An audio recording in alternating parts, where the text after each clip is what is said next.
कक्षा चतुर्थ, विषय संस्कृत। संस्कृत की बेला में सभी भैया बहनों आप सभी का स्वागत है, वंदन है, अभिनंदन है। इधर कुछ दिनों से आप सभी संस्कृत में व्याकरण का पाठ्यक्रम पढ़ रहे थे। आज पुनः आपको संस्कृत की पुस्तक सरस्वती संस्कृतम का एकादशः पाठ, ये चतुरः ससः, चतुर ससः खरगोश, यह चतुरः ससः यानी चतुर खरगोश, यह पाठ पढ़ाया जाएगा। भैया बहनों, जैसा कि आप सब जानते हैं कि तमाम ऐसी कहानियां मिलती हैं जिसमें अपनी चतुराई, अपनी प्रत्युत्पन्न मतित्व के बल पर विजय प्राप्त करना, अपनी सुरक्षा कर लेना और दूसरों को मूर्ख बना देना, ऐसी कहानियां मिलती हैं। जैसे कौवा और लोमड़ी की कहानी आप सुने होंगे कि कौवा कहीं से एक रोटी पाया और पेड़ की डाल पर बैठा हुआ था, उधर से लोमड़ी जा रही थी। लोमड़ी ने देखा कौवे के मुंह में रोटी है, तो उसने सोचा कि कैसे क्या करे कि रोटी इसके चोंच से नीचे गिर पड़े और मैं लेकर भाग जाऊं, मैं खा लूं।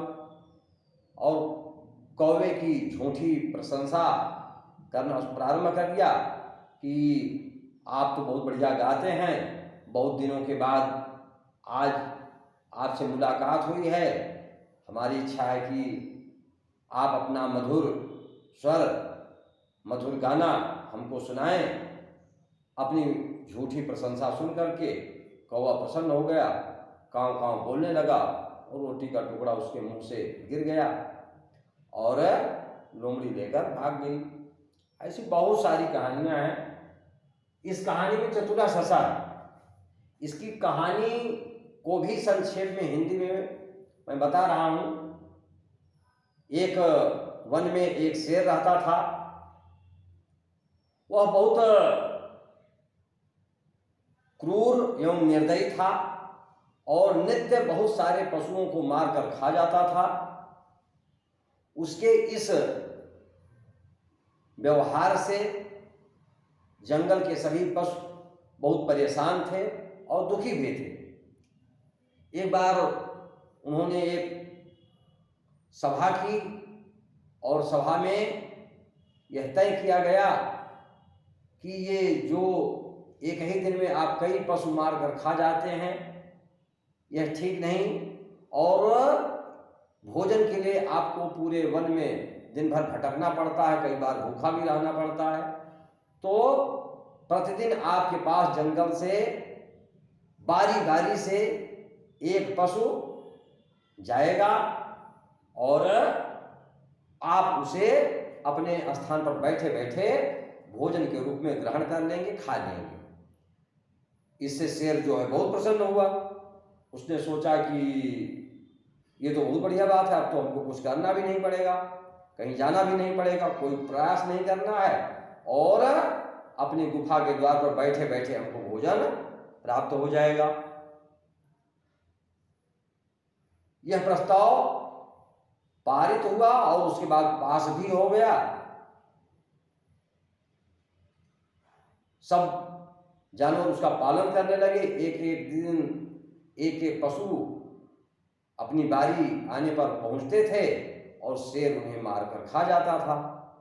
लेकिन एक खरगोश था, चतुर था, थोड़ा उसकी उम्र भी अधिक थी। उसने सोचा कि यह शेर तो बहुत चालाक निकला, अब तो इसको घर बैठे भोजन मिल जाता है, हमें तो अपनी प्राण रक्षा करने का अधिकार है। किसी न किसी प्रकार से हमको भी अपने प्राण की रक्षा करनी चाहिए। अनायास हम शेर का निवाला, शेर का भोजन क्यों बन जाए। और ऐसे करते करते बहुत देर हो गई। जानबूझ करके उसने देर कर दिया, अपने मन मस्तिष्क में एक योजना बनाया और जानबूझ करके देर कर दिया। जब देर होने के बाद वह शेर के पास पहुंचा तो शेर दहाड़ा, उसे विलंब से आने का कारण पूछा। कहाँ थे तुम इतनी देर तक, मैं भूख से तड़प रहा हूं। तो शेर की दहाड़ को सुनकर वह बनावटी रूप में भयभीत हुआ और रोने लगा और कहा, महाराज जंगल में एक दूसरा शेर आ गया है, मैं तो आप ही के पास आ रहा था, उसने मुझे रास्ते में रोक लिया, अब क्या करूं, वो आने नहीं दे रहा था। किसी प्रकार अपनी चतुराई के बल पर जान बचाकर उसके चंगुल से छुड़ाकर आपके पास आया हूं। अब जैसा आप विचार करें, जो चाहें सो दंड दें, लेकिन बात यही है। बस शेर आग बबूला हो गया और उसने कहा कि मैं उस दूसरे, उसको विश्वास था कि जंगल का राजा मैं हूं, मेरे अलावा यहां कोई दूसरा शेर नहीं है, ये कहां से दूसरा शेर आ गया। चलिए अब भूख शांत बाद में करते हैं, पहले उस शेर से मिलेंगे, आज उसका काम तमाम करेंगे, आज उसको मार ही डालूंगा। ऐसा विचार करके और कहा चलो हमको दिखाओ। काफी दूर तक खरगोश उसे ले गया और फिर रास्ते में एक जगह एक कुआं था, उसी की तरफ संकेत करके खरगोश ने कहा, महाराज आपके डर के मारे वह उसी कुएं में जाकर के छिप गया है। शेर कुएं के पास गया, कुएं में झांका, कुएं में पानी था, पानी में उसको अपनी परछाई दिखाई पड़ी तो उसने समझा कि हाँ यही सचमुच शेर इसी के अंदर आकर छिपा है। बड़ी जोर से दहाड़ा, उसकी दहाड़ जो है कुएं के अंदर गई तो प्रतिध्वनि हुई, यानी जो ध्वनि से फिर दुगुणित ध्वनि निकलती है उसको प्रतिध्वनि कहते हैं। तो प्रतिध्वनि निकली तो उसने सोचा है ये तो मुझसे भी तेज गरज रहा है। कई बार उसको धमकाया, दहाड़ा, गरजा और उसके बाद उसको मारने के लिए उसी कुएं में कूद गया और खरगोश अपनी योजना में सफल हो गया। इस प्रकार से वह अपनी जान, अपनी चतुराई से बचा लिया और शेर जो निरपराध निर्दोष पशुओं को रोज मारकर खाता था वह मर गया। सभी जानवर उसी दिन से शेर के, उस निर्दयी शेर के आतंक से मुक्त हुए। इसी कहानी को यहाँ थोड़ा सा और संक्षिप्त रूप में संस्कृत में दिया गया है भैया बहनों, आप इसको देखें। पहले आदर्श वाचन है, एक एक शब्द को आप ध्यान पूर्वक देखें। पुस्तक का जो पाठ का व्हाट्सएप है वो भेज दिया गया है, आप देखेंगे। उस पाठ के जो व्हाट्सएप में 4 चित्र बने हुए हैं। 4 चित्रों में पहला चित्र देखिए यहाँ है, ये शेर है, शेर के पास ये खरगोश पहुंचा है और वह दहाड़ रहा गुस्से में। उसके बाद के चित्र में देखिए कि खरगोश के बताने के अनुसार शेर जो है कुएं तक पहुंचा है और कुएं के जगत पर चढ़ करके दहाड़ रहा है और पानी में से उसके प्रतिबिंब से दहाड़ की प्रतिध्वनि सुनाई दे रही है और उसके चेहरे का प्रतिबिंब भी दुगना रोगीला दिखाई दे रहा है। तीसरे में जब वह पानी में गिर करके छटपटा रहा है तो खरगोश आनंद पूर्वक उसको देख करके उसको चिढ़ा रहा है। और अंतिम चित्र में खरगोश चैन की नींद सो रहा है, वह अब निश्चिंत है कि अब उसको कोई मार नहीं सकेगा, खा नहीं सकेगा। तो इस प्रकार से भैया बहनों चित्र के माध्यम से पाठ का विकास किया गया है। और आप अपने यहाँ जो वीडियो पहुंचेगा उस वीडियो के द्वारा और जो व्हाट्सएप गया है उसके द्वारा अपने पाठ को देखें और पढ़ें। पहले आदर्श वाचन। एकम वनम अस्ति तत्र एकः सिंहः निवसति सः अतीव क्रूरः सः प्रतिदिनम् एकं मृगं खादति। एकदा सिंहः अतीव क्षुधितः भवति तदा तत्र एकः शशः आगच्छति। सः अतीव चतुरः सः सिंहं पश्यति भीतः च भवति। सिंहः शशस्य समीपम् आगच्छति तं खादितुं तत्परः भवति तदा शशः रोदनं करोति। सिंहः शशं पृच्छति अये भवान् किमर्थं रोदनं करोति? शशः वदति। अब ये संवाद शैली में पाठ आगे है। शशः वदति महाराज वने एकः अन्यः सिंहः अस्ति सः मम पुत्रान् खादितवान् अतः अहं रोदनं करोमि। यहाँ कहानी को थोड़ा सा बदल करके लिखा गया है। उसने अपने विलंब से आने के कारण यह बताया कि उसके पुत्रों को दूसरे वाले शेर ने खा लिया। सिंहा शेर कुत्र अस्ति सः अन्यः सिंहा, बहुत क्रोधित हुआ और कुत्र अस्ति सः अन्यः सिंहा, उस खरगोश से पूछा कि वह दूसरा शेर कहाँ है। शशः समीपे एव एकः कूपः अस्ति। खरगोश कहता है कि समीपे एव एकः कूपः अस्ति सः तत्र निवासं करोति। सिंहा बहुत तेज अहं तत्र गत्वा पश्यामि तम सिंहं मारयामि, ऐसा दहाड़ा। शशः महाराज आगच्छतु अहं तं दर्शयामि। शशः सिंहं कूपस्य समीपं नयति कूपजलं दर्शयति। सिंहः तत्र स्वप्रतिबिंबं पश्यति सः कूपेन गर्जनं करोति कूपात् प्रतिध्वनिः भवति तम अन्यः सिंहः इति सः चिन्तयति। कुपितः सिंहः कूपे कूर्दनं करोतु, सिंह झम से कूद गया। सः तत्र एव मृतः भवति। एवं शशः स्वचातुर्येण आत्मरक्षणं करोति। इस प्रकार भैया बहनों इस पाठ का आदर्श वाचन हुआ। और अब इसका अर्थ एकम वनम अस्ति, एक वन है। यहाँ यह कहानी जो है वर्तमान काल में एक वन था ऐसा नहीं लिखा है। तत्र एकः सिंहः निवसति, वहाँ एक शेर निवास करता है, शेर रहता है।